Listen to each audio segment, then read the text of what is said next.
everyone. Welcome to another exciting episode of the Bulletproof Entrepreneur Podcast. Today's guest is my friend Andrew Lassise. Andrew is a business coach and the founder of RushTech Online, an IT company that provides tech support services for accounting firms. Andrew took an unusual path to entrepreneurship and now runs an IT company that provides services specifically for the accounting industry. He's been featured in several publications and podcasts, and I'm pleased to have him on the show today to tell us a little bit more about his entrepreneurial journey, why he pivoted from business into IT, and his work with not only accounting clients that his company focuses on, but other small and mid-sized businesses as a small business coach. So with that said, Andrew, welcome to the show. Gee, thanks so much for having me. It is an honor and a privilege, and I'm super stoked to be part of this. Awesome. Thanks for coming on, Andrew. I appreciate you taking the time today. So, Andrew, tell us a little bit about yourself. How did you get to where you are today? Your background on LinkedIn said you studied business and finance, but now you're running an IT company and you're working with accounting firms. So what's the trajectory of your career arc from business to IT? All right. So I've always had the entrepreneur bug ever since I was young. When I was in high school, I was playing in a band, and I started, and I didn't realize at the time that this is entrepreneurship and running a business, but it was, how do we play more shows? How do we get more fans? And this was pre MySpace even. This was Pure Volume was our spot, and it was, where do we get more listeners? How do we build channel partnerships where we're working with other bands and playing shows together? And so there's a lot of business fundamentals that started in that music scene. And we were all just broke high school kids, and we wanted to press an album, and we had the recordings, but the actual printing and duplication was too expensive for us. So I had looked into, well, could we mass produce these ourselves? And so I bought CD duplication and printing software, did it for my band, and then other bands are like, oh, could you do this for us too? And I'm like, okay, I guess I could make money doing this. And so, and you know, it's kind of dating it, and it's funny to think now that it's outdated, but this is back when people bought CDs, yeah. You know, before it changed to everyone purchases music online, before it changed to streaming in Spotify and stuff like that. So it's funny, the trajectory. So my first company, I had a CD duplication company and liquidated that. So started in 2005, sold everything off in 2008. I could see, record sales are not going to ever go up. And so at the time I was in school for finance and financial planning. My mom is a small business banker, and my dad's a stockbroker. So my whole life, I had been told, go to school, get good grades, go to college, get good grades, get a job in finance. It's the safe, smart move to do. And so that was my trajectory. And I had a interest in IT. Like I was big into like the Counter-Strike and Half-Life scene of like the early 2000s. And so I played around with scripts and things like that. I took programming classes in high school and did well in them, and some in college. And so the initial plan was financial planner with a minor in statistics. And then I took a statistics class, realized I hated that. And it was funny though, the semester that I was a stats minor, I was taking a class in IT, like it was probably something like Office Suite or something like that. Or it was, because this was a database project in Access. And we had a group project, and the two people in my group, they were kind of slackers. And I was like, look, like I know this stuff already, like just let me do the project. I'll put our names on it. Good to go. So I turn it in, do the project, and we get our test results back, and we got a 0 on the project that I told my team, don't worry, I'll do it. Yeah. And so I go to the professor. I'm like, hey, I think there was a mistake. We got a 0 on it. He was like, oh no, you turned in a homework instead of the project. You attached the wrong file, and I don't accept late work. So you guys all get a 0. And I was like, well, that's not how the world should work. I'm going to tell on you. And so I went to the head of the IT department at my university. And I was like, look, I turned in the wrong thing. Like, I actually did the project, but I get penalizing me for doing it late, but it was an honest mistake. You can look at the timestamp. Like, I did do the project, and, I get where he's coming from. But anyway, so she looks at my project and she was like, why are you a finance major? Like, if you put all this together, like, what are you doing in finance and statistics? Like, you should be doing IT, or at least minor in it. Like, you're very good at this stuff. And so I was like, I hate statistics. I like IT. So I guess I'll just minor in IT and like take some computer classes and just get a bunch of A's in it. And that's essentially what happened. I got straight A's in my minor, graduated with my financial planning degree in 2009 during one of the worst recessions in U.S. history. Yeah. And nobody wants to hire a financial planner that is a kid with zero experience during a recession. Yeah. So the story I'd been told my whole life: get good grades, go to college, get good grades, you'll have a job. People will be knocking down the door to get Andrew Lassise from Salisbury University just working. Like, you'll run the company in 2 years. Like, that's what I had been told. And, I graduated and it was like, this is not the way that the actual world works. Like, sorry, you spent 23 years believing this lie, but now you've got to figure something else out. And so my fallback, I had done restaurants a couple years. I worked my way up the corporate ladder at Carrabba's, and it wasn't exactly what I wanted to be doing, but it worked. Money. Right. Yeah. And like, I liked the service industry. I liked helping other people. And then I moved to Florida in 2013 and didn't have anything lined up. It was just, well, I need a job. So I had spoken with a friend, and he was like, oh, go work at this place, this call center. They do sales. They hire everybody. I'm like, okay, cool. So I go in, and I actually brought the wrong resume. I had like a sales resume, and I had a tech resume, because I'd been trying to get a job in tech, but I just couldn't break through. And I accidentally brought my wrong resume. Yeah. And the person interviewing me, he's looking at it, and he's like, oh, like, I don't know. I had in here that you were going for a sales job. I'm sorry, but we need you in the tech department. And I was like, what? It's like, I didn't even know what the company did. And he's like, so could you work in the tech department? And I'm like, yes, I've been trying to get this job for the last like 5 years, because finance wasn't going to happen. And I liked the tech more than I liked the finance. I just didn't think you could really get a job in it. And so that started my trajectory. I was working tech at my university in like the computer labs, but it was like changing printer paper and like basic troubleshooting. Like, did you turn it off? Did you turn it on? No. Yeah. Okay. Then escalate it. So I get this job, and I'm working in the IT department. I'm a low level tech, but I'm learning a whole lot, taking a whole lot in. I really enjoyed helping people. I really enjoyed the IT piece of it, learning every day. And then like the company, it was like explosive growth. Like, when I got there was maybe like 50, 75 employees. And like in the next 6 months, it grew to like 500 people. And like no one had any clue about anything. So I just promoted myself to an escalation tech. Like, they were all in a separate room, and I just kind of acted as if, and I just went to my boss and was like, oh yeah, I'm doing escalation work now. And he was like, oh okay, whatever. This place is so, nobody knows what's going on ever.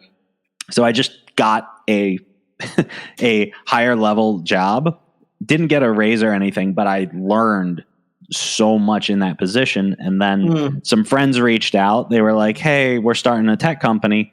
We want you to run the IT department. And I was like, nah, like, startup, it's risky. I got a good thing at this place, learning every day. So, I'm going to pass. And it was just one of those moments where I took a step back, and it was like, everything in my life has lined up perfectly for this opportunity. Like, what if this is the startup that like I've been looking to do my whole life? And basically what I realized was this was that opportunity. And so I came back and I was like, look, I'll do it. And so I ended up, I believe I took a pay cut to do this and increased all my responsibilities.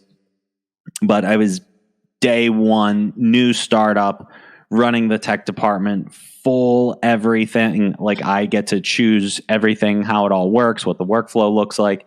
Then I discover like nothing in a tech business actually has anything to do with tech. There's so much more on like sales and marketing and automation and CRMs and like all these words that I learned in college but didn't really mean anything to me. Oh, you need a customer relationship management system to be able to track your leads. It's like, okay, I'll remember that for a test. But then when you're in an actual business, it's like, how do you keep track of all your leads? Like, is there a software that does this? Oh yeah, CRM. Like there's a whole lot of remembering stuff from college. It's like, that's what I was learning, but now applies to my life. Yeah. So that company, it was really good at first. And then like is one of those moments that kind of sticks in your head, kind of like 9/11, like everyone remembers where they were at when that happened, like one of those flash memories. And he was like, hey guys, we need to have a family meeting. Brings everybody in. That's never good. Right. And he's like, as you guys know, we've been struggling the last couple of weeks. And, you know, unfortunately I've run out of money. So here's your last paychecks, but you don't have to come in Monday. We're out of business. And so it was just like, crap, man, like this was supposed to be the thing. Interesting. So now, I'll pull back a little bit before we go further. So when you started working in the restaurant industry and you were, you know, just doing jobs to make ends meet, did you at any point lose hope that you would, you know, find a career you love and be making money? And how did you get your mindset fixed to go through those tough times? You know, that's a great question. And I actually recall I was managing a restaurant. It wasn't Carrabba's. It was shortly after I'd worked there. And I remember one day coming home and being like, you know what? Like, nothing matters. Like, you shouldn't work hard. Like, all life is showing up to work, saying yes to your boss, kissing his butt, and that's how you get ahead. That is what life is you become a yes man. You don't try to come up with ideas. You don't try to solve problems. You don't try to improve things. Just show up, say yes, keep your job, don't get fired. That's all life is. And that was the conclusion that I had come to. And I remember that job and another time where my boss, and this is before I had moved to Florida, before I got in IT, and my boss sat me down and I was always in trouble messing up something. And he was like, do you think this is going to be a good conversation or a bad one? And I said, well, it's pretty much always a bad one. So, you know, let me have it. And he's like, well, it depends on how you look at it. Maybe this is the beginning of something else, which, you know, hindsight 2020, it actually was a great thing that they got rid of that bondage that I had to that job. And they let me go, and then it was just the opportunity came to go to Florida, and it was like, I don't really have anything going on in Maryland. So, you know, worst case scenario, I'll go back to living with my parents. I did that for 23 years anyway. And like, it wasn't terrible. I was 26 at the time, and things started working out. But then once I was in the startup, I started realizing I actually do have the ability to dictate, this is how we should do things. This is how we don't do things. And there were a lot of things like the company, the tech company I was at that was growing a whole lot. I learned so much about what to do and what not to do, and things that I really didn't want in the company that we had started. And it was like, look, these guys were partnering with all these software companies that were just garbage. And I had to basically lie to customers and be like, yeah, it's great that you bought this product that's ruining your computer. because that's how we got in touch with you in the first place. It was very backwards. And so it was just like, if we're going to do the startup, like, we're only dealing with great software companies, great people. But then they went out of business. And so then it's like, well, maybe that honesty thing didn't work. But then, so we had like 500 clients though, like despite ourselves, it just wasn't profitable, but like we had a lot of clients. And so I made an agreement with the owner when he had that family meeting. And I was like, look, I want to work for myself. I've already run this whole department by myself anyway. So look, these people were all paying monthly fees. And I said, you keep collecting this money for the next 2 months. We're not going to tell anyone we're out of business. Just keep collecting their money. I'll work for you for free. After month 2, if the phone rings, I'm just going to tell them we got to update their billing information and they will pay me instead of you. So anyone that never uses the service, they keep paying you.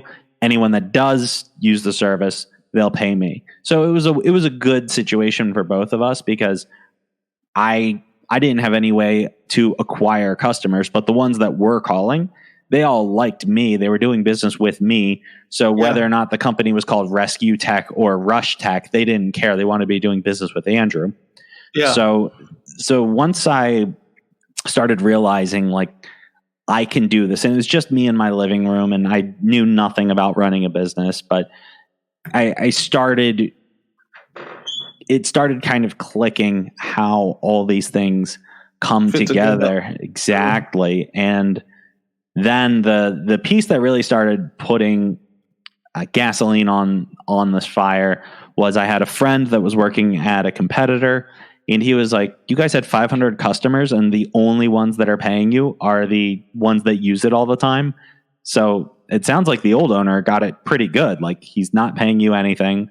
Those people are paying him. Like, how do you reach out to those people and remind them to use you?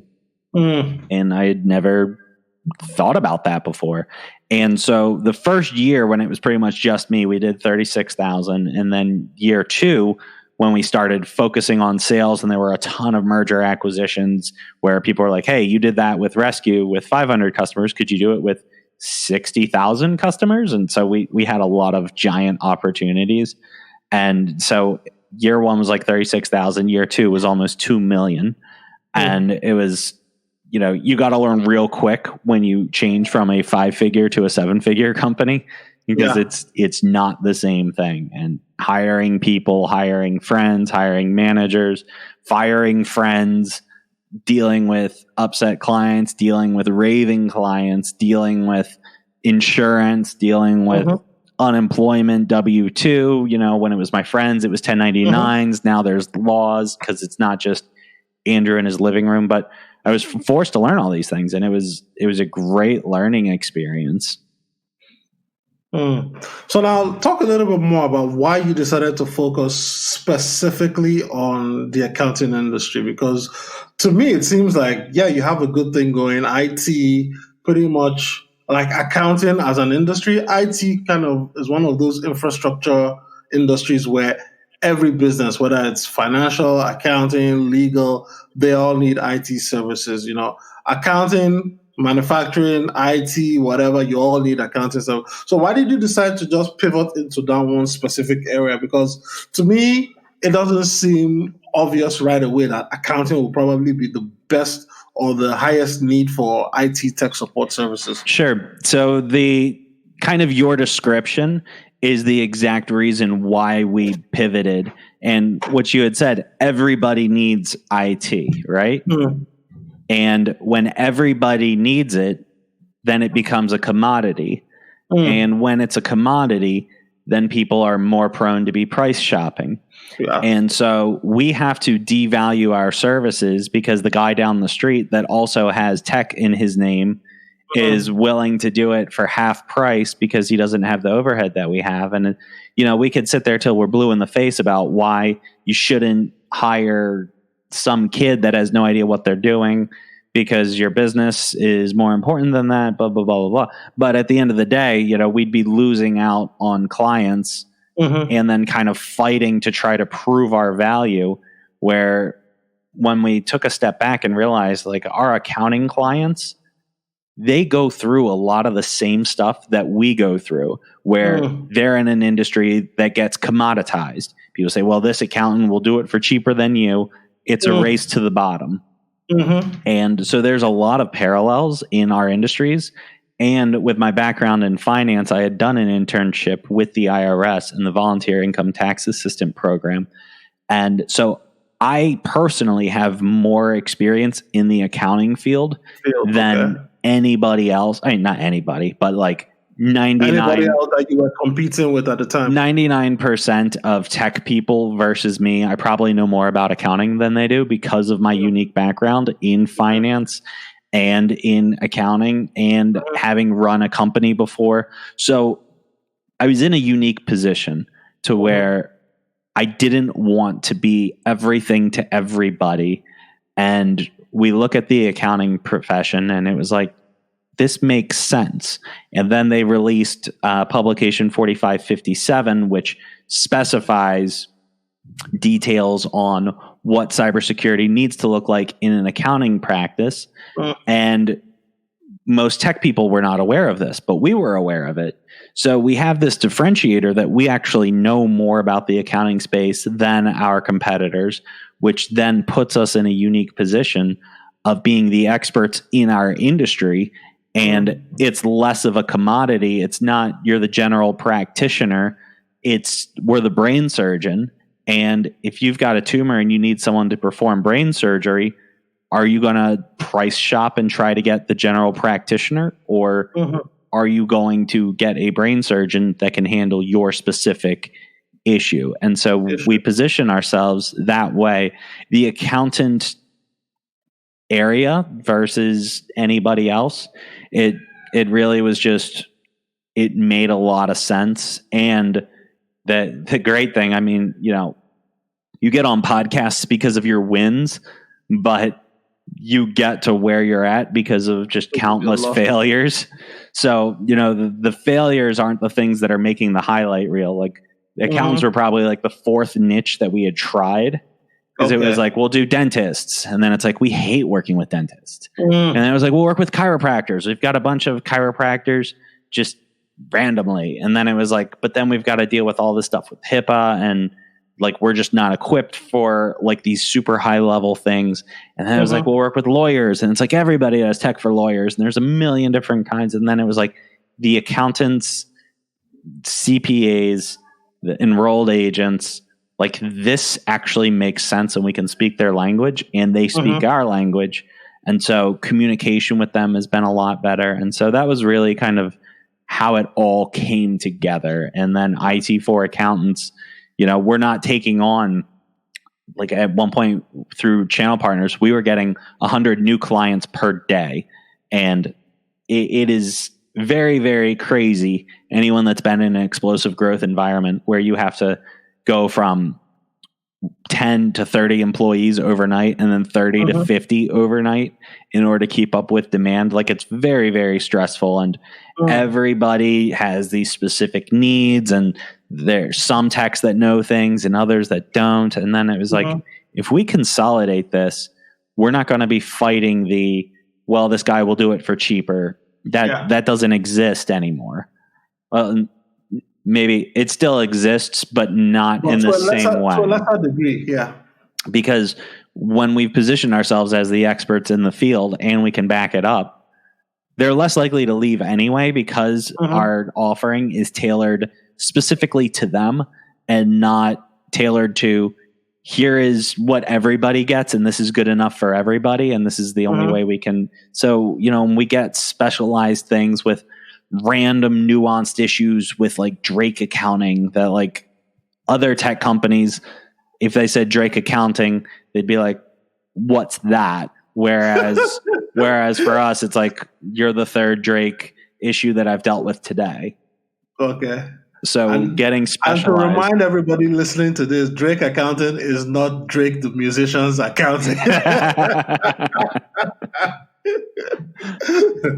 Just thought I'd chip that in there. So I love what you said about, you know, trying different industries because as an entrepreneur, it is very important to figure out, you know, which industry or which niche do you mesh with the best. And sometimes you probably never know unless you try. So I love the fact that you went through dentists, chiropractors, and lawyers, because honestly speaking, if you're doing anything online, those are probably the three biggest industries that people try to always go and get clients from. Oh, dentists, chiropractors, this. But I'm like looking at I forget what it's called, the directory, but there are like over 700, if not more than that. I'm sure I'm underestimating, but I look at the top 700 NAIC codes for industries. So, and yeah, you start off with like Office of Dental and, chiropractor and lawyer and all that stuff. But if you go down that list, you still see that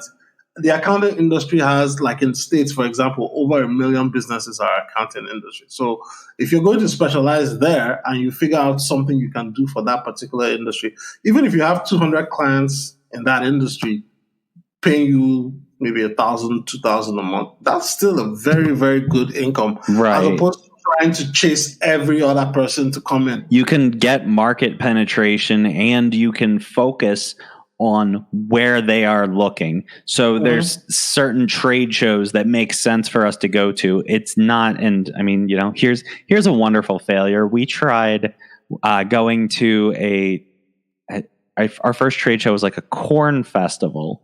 It was like a family festival for corn, and we had this idea. We were like, we're going to brand everything. We're going to call like our shack, it's going to be called Corn Hub, and we're going to have like the logo and everything. And then my assistant, like after an hour of like brainstorming on this, she's like, Andrew, this is like for families and stuff. I'm like, then what are we doing going to this thing? This doesn't make any sense. Like, okay, yeah, there are families that are our clients, but this is probably not going to work and didn't work.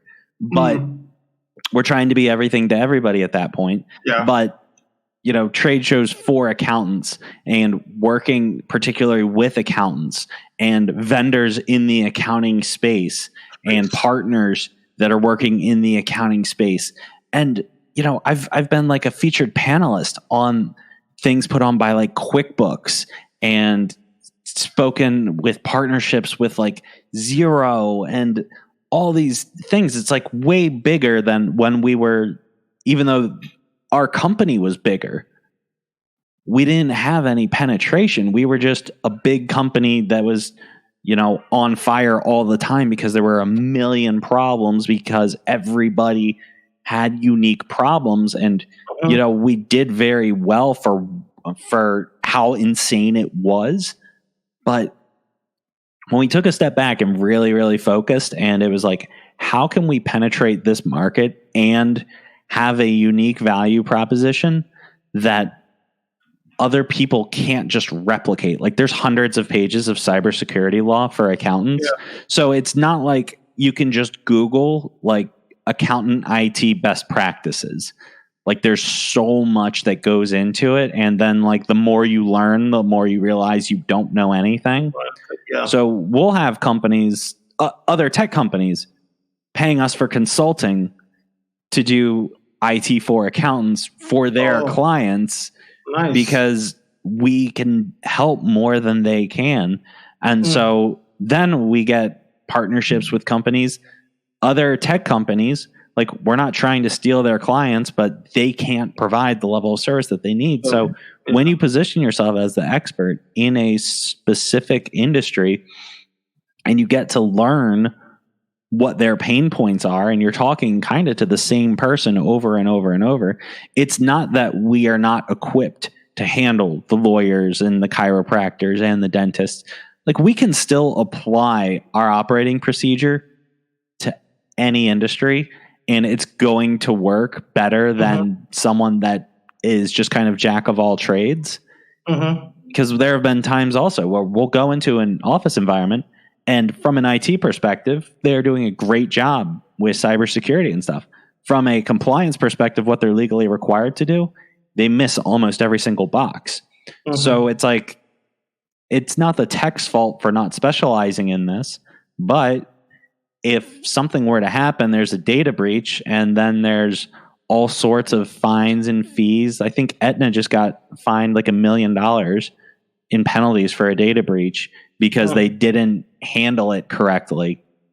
And it's like, could your firm afford $1 million penalty? And I mean, yeah, it's Aetna, they're a giant corporation, but there was a firm in New York that had a data breach. One of their clients was a medical center, and that medical center had a data breach because of the CPA firm, and the clients or the patients of the medical center sued the accountants for letting that data breach happen.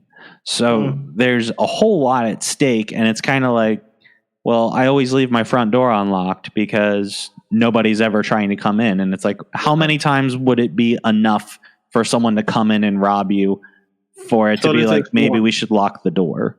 Yeah, it only takes one.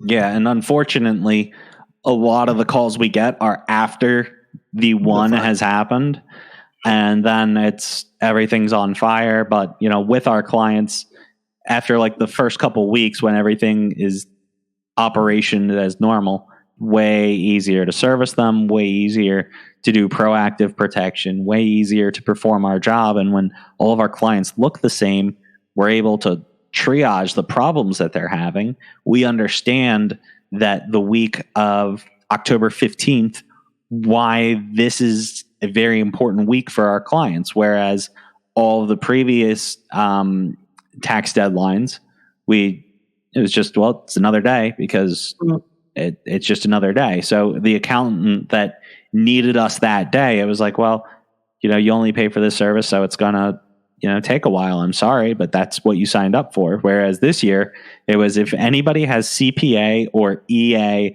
or any of the tax preparer designations at the end of their name, doesn't matter what they're paying for, they have to be priority number one. And so we're able to better help them because we understand the problems that specifically apply to them. And so niching's been a really, it didn't happen overnight, but now we're getting opportunities to talk to bigger companies than we were before.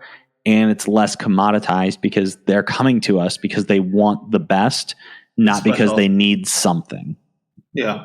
Awesome. And as we start to wind down the show, I have a couple wrapping up questions for you. In your bio, I also see here that you are a small business coach. So talk to us a little bit more about, how did you get started in that, and what specifically do you advise companies on? Because now we've literally dived very deep into niching alone, and I can understand why you're a small business coach, but tell us specifically why you decided to offer that service, and what do you think you're doing differently in that space? So the background of kind of how that started, and this was part of Rush's explosive growth a couple years ago too, was I had some friends that were like, hey, I want to start a tech company, but I don't know anything about tech. I could probably generate these sales though. Could you guys be the back end for our company? I'm like, sure. It's 3 people in a garage, whatever. Well, they grew from 3 people in a garage without telling us. It was just like, seems like they're sending a lot of work these days.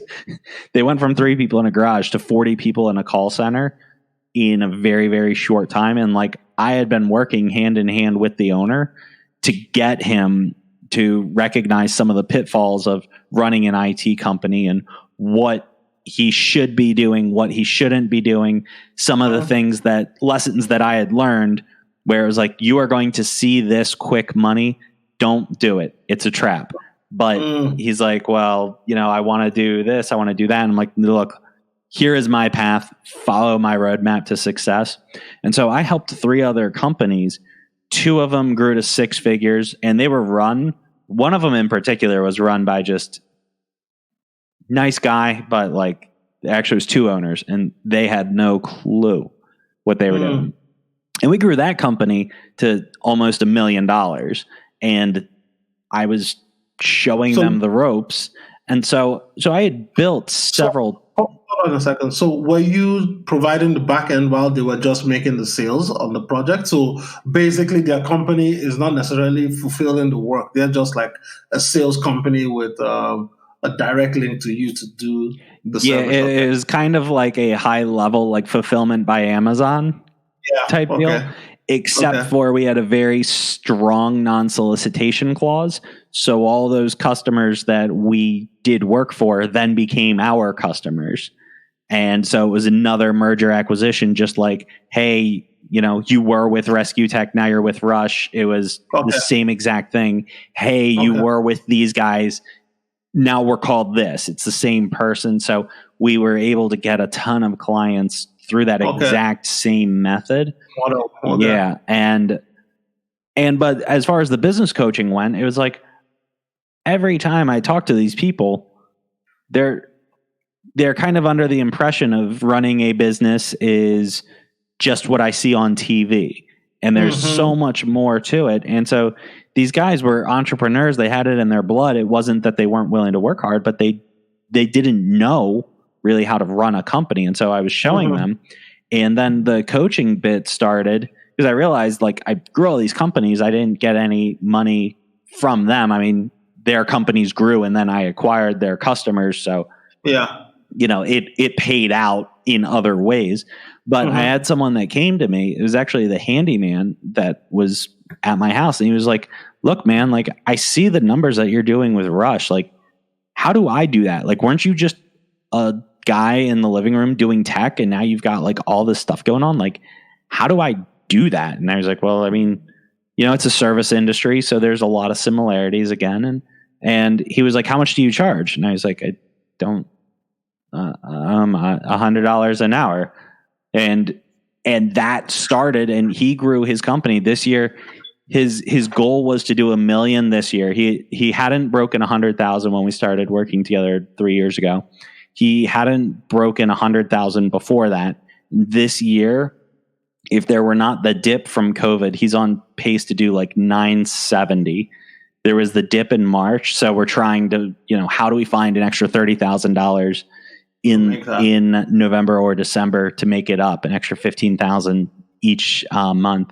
And I think he's going to get it. I really do. But and that's a handyman company. Yeah, right? it's a handy. But we got him to stop focusing on working in the business and work on the business. And we hear that so often in like the entrepreneur circles of don't work in the business, work on the business. And I see in like the tech forums online people saying, what's the best RMM to use? What's the best antivirus to use? And there will be 1 million responses. And then there will be like the token, this isn't important for your business. You need to be focusing on growing your business, not on optimizing an antivirus, which your customers do not care about. Yeah. And so grew the handyman's company. And then he started giving me referrals. And then I started helping his clients and his friends' clients, and just these, really, it wasn't even my intention at first, but it just kept falling into my lap. And then some people couldn't afford the services. And so kind of the downsell was this mastermind group that we do bi-weekly, where a group of entrepreneurs come together and we discuss the issues and challenges that they're facing in the organization. And then everyone shares their experience as it relates to that topic. And so we're tackling really high level things. And with one-on-one coaching, you can get very, very granular. And with mastermind, you knock out those rocks, those giant problems. So, I mean, there's a time and place for both, but it's a great way for people without it costing a ton of money to be able to tap into the resources. And as an owner, I can leverage my time like 8 to 1 and still be able to provide value. And so it works in so many different capacities. And, the client success stories that I've had from it have just been fascinating. Like my favorite one is the handyman, just because if you had told me 3 years ago, the guy's going to be approaching $1 million, I'd say, no, he's not. Like he bills $50 an hour. Like he will be approaching 100,000 if he works 8 hours a day and bills those 8 hours a day every day of the week. That is where he caps out, unless he completely changes everything. And the people with the growth mindset, like it was a great opportunity to help him grow. He's a really good person, really good friend. And there's fulfillment on my side too, because like he doesn't have to make the same mistakes that I made. And I've been through the process enough times helping those other tech companies grow to 6 and 7 figures and my own company that we just passed the 12 million mark the other day, where it's like we are in a unique position to where I've been through this process before. I'm not just regurgitating something I've read on a book. This is my experience as it relates to your specific issue. And that's how I try to coach with my clients, and also asking a lot of questions to have them come to their own conclusions and not just, you got this problem, here's the solution, figure it out, but really working together with them, which is not a giant scalable model like tech is. So, time and a place for it. Yeah, but it's hands-on and, working with somebody to help them. So, because sometimes I found that before I got a business coach, that sometimes you just need somebody to stand back and look and say, hey, you're in your own way, you need to like forget about this and focus on this. Because like you said, working on the business is much more strategically profitable than you thinking, oh, I'm going to just go and lay the pipes or do this and do that.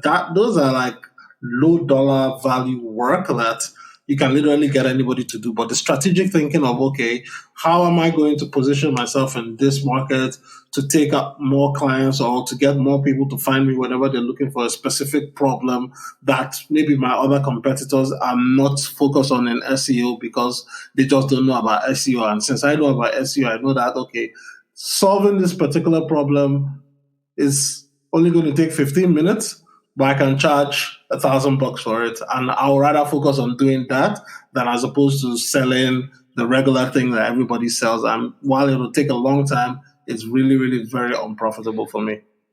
Yeah. And being able to have that third party perspective, most of the value that any business coach will bring to a relationship, it's not even necessarily here's the knowledge that you don't possess or here's the answer to your problems, but reframing what your actual issue is in a way that makes sense. So it's like, oh, my problem is lead generation. And it's like, is your problem lead generation? Or my problem is sales. And it's like, well, okay, let's dive into that. Why are sales down? Well, the salesmen aren't trying hard enough. And it's like, well, is that accurate? We can look at these numbers. And it's like, you find out like there's symptoms where it's coming out. Okay, sales are down. So sales is the problem. But then you find out, well, marketing is down in lead generation, which has a direct correlation with the number of sales. So if we're not tracking the number of leads that come in, we're mad at sales, telling them try harder, work harder. And, they're like, I'm not even doing anything different. But when I used to get 150 leads per week and now I get 20, the reason that my sales are 7 times less than they were is my opportunities are 7 times less than they were. So, and this was just, my personal blind spot is why are sales down, why are sales down, why are sales down? And it's like, well, you were acquiring companies that had 60,000 clients, like hot leads. You had channel partnerships where people were falling into your lap every single day. So of course it was easy for sales to be higher because there were so many opportunities, and like that world doesn't exist anymore, but we had to pivot and find where is Rush Tech fall into the conversation now. And that's where the idea of focusing on accountants, and it's, before we had focused on accountants, we maybe had 5 accounting firms in our, probably more, but we'll say, for example, there were maybe 5 accounting firms on our client roster. And then like the last month, we've onboarded 23 just last month. So it's like the first 6 years we got 5, then we focus and we're getting, double digits pretty consistently. So it's finding what you're good at and focusing on that and decommoditizing the value. And so I'm always learning, because like when I started business coaching, niching didn't make sense. It was like, well, what you should do is just find a company that happens to have 60,000 clients ready to do business with you and just acquire it for pennies on the dollar. That's what I did. Just do that. And I mean, that does work. I just know that I was very, very, very, very, very, very lucky and fortunate, but I saw the opportunity and I wasn't so focused working in the business that I missed that opportunity because I was too busy to look deeper into it and see how it would play out. Oh, cool. Yeah, and with that said, Andrew, my friend, we've reached the end of the show. It's been a pleasure learning more about you, learn about your entrepreneurial journey, and of course your business coaching skills and how you're helping clients grow. But before I let you go, tell us a little bit more about where clients can find you. So the easiest, I said clients. Yeah. I don't want to talk to you unless you're going to be a client. No, I love helping people, especially when they've got an open mind and are willing to collaborate. So the easiest way to connect with me is on LinkedIn, the /Lassise, Lassise. So it's like Lassie with an S between the I and the E. And that's the best way to connect with me. We've got lots of material on rushtech.online. But LinkedIn's the best way to reach out to me, and anyone that's, in need of maybe even just like a quick, sometimes it's so easy for someone else to be like, this is your problem, focus on this. So if anyone's in need, struggling, or just wants like even a soundboard of, here's my problems. And I find I'll be doing coaching and they're just describing to me their problems. And then they, as they are saying it, get their own solution. And all I did was just nod my head. Yeah. Sometimes you just need somebody to just listen to you and then let you talk through it to figure it out on your own. I think that's the bedrock of the Socratic method, if I'm not mistaken, where Socrates will be asking questions or the students will be listening and speaking, and then through that process, they're able to think through what they're talking about and solve the problem themselves. Yeah, I forgot that that's what it's called, but you're absolutely right. That in my certification in coaching came from the John Maxwell team, and that's a big part of what they talk about is ask the question and then just ask it a different way, the same question. So they're tackling it from a different way. So instead of, how do you solve this problem? You say, how does Facebook solve this problem? And so you're looking at that. Okay, how does the guy down the street solve the problem? Okay, and so you're really asking the same question, but it's just a tiny different angle. But it peels back those layers of the onion and makes you think, and it's a really, really, really effective method. But humans hate like thinking. But if we're talking and then we're thinking while we're talking, it's one of the ways to kind of get the answer to your own problem, which is so much better. Like in implementation, when you come up with that idea, instead of, hey client, do this, bye. Yeah. And it's like, why didn't you do it? And it's like, it won't work for me. It's like, it always works. You get them to come to their own conclusion. You know what I should do? I should really do this. And I'm just thinking, yes, I did ask the right questions that got you to come to the conclusion that you needed to come to. Because if I just said this is the answer, that was one of the things I learned with coaching too, is I used to just, here, I got the answer. This is it. And they don't listen. But you ask the questions and, I think having money involved with it too, where they're paying for the mastermind, like they've got skin in the game, and it's not just a, hey, can I pick your brain? It's like, sure, I'm not busy. True. Cool. So with that said, thanks a lot for coming on the show, my friend. I appreciate you taking the time to do this today. Yeah, and I meant to mention this, but we had a white label software called Bulletproof Antivirus and Bulletproof, I think, Identity Protection. And I was like, oh man, that's like perfect for the show. All right. So if you're interested in the Bulletproof Antivirus and Bulletproof Protection, it's in the Play Store or something. I'm not even sure if it still exists, to be honest. I just thought it's a cool name.